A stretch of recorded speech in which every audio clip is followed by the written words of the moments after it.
Hi there, thank you for watching this video on transparent consulting, and in this one we're going to look at the amount of information you might give to a patient when asking a transparent consulting question.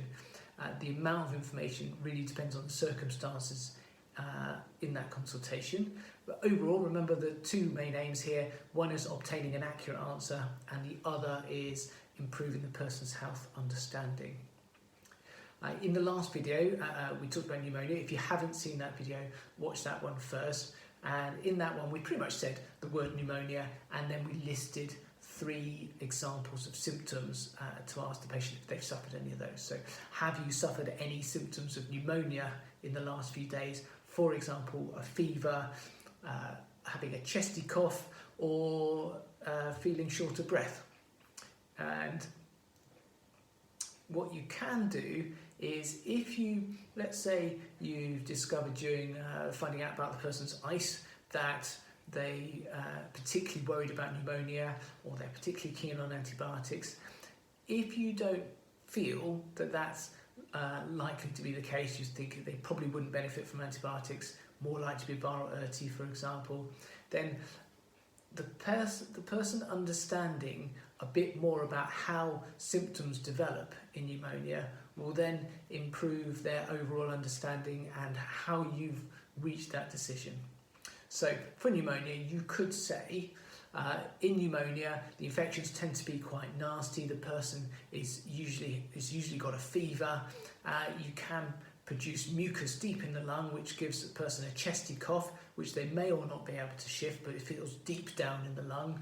And you could also get short of breath as well. And then you'd ask, have you had any of those symptoms recently?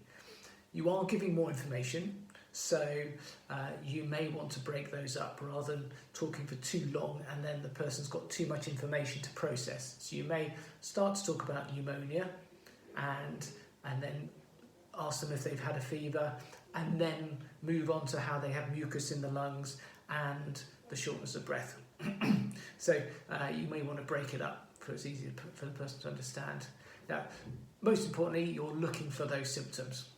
If you don't have those symptoms, then we've got 3 advantages. Firstly, the person has already started to work out that they probably don't have pneumonia, and a bit like breaking bad news, they're working out for themselves where we're going with the management plan diagnosis.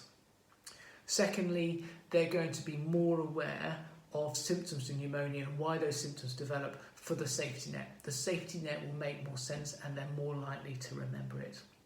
And then the third will be that hopefully this is more long-term memory development for future health-seeking behaviour being more appropriate, coming in and asking for antibiotics when those symptoms of pneumonia developed.